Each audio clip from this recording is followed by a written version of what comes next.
bilang eksklusibong distributor ng GAC Motor Vehicles. Siya rin ang presidente ng Philippine National Shooting Association simula noong 2018. Kilala rin siya bilang taga-suporta ni Manny Pacquiao, ngunit nagkaroon sila ng hindi pagkakaintindihan dahil sa panukalang pataasin ang buwis sa tabako.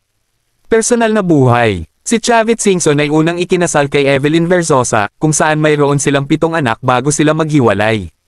Siya rin ay mayroong relasyon kay Rachel Chongson na nagtapos dahil sa alegasyon ng pananakit. Sa kasalukuyan, mayroon siyang partner na si Josephine Pintor na mas bata ng 44 na taon kaysa kanya.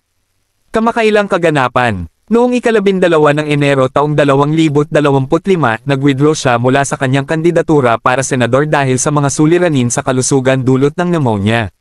Sa kabuuan, si Chavit Singson ay isang kontrobersyal ngunit makapangyarihang personalidad na may malaking impluwensya hindi lamang sa politika kundi pati na rin sa negosyo at iba pang larangan. Ang kasaysayan ni Chavit Singson ay puno ng mga pagsubok at tagumpay, nagpapakita ito kung paano siya nakapag-ambag at nakapagpabago hindi lamang para sa kanyang sarili kundi para din sa kanyang komunidad.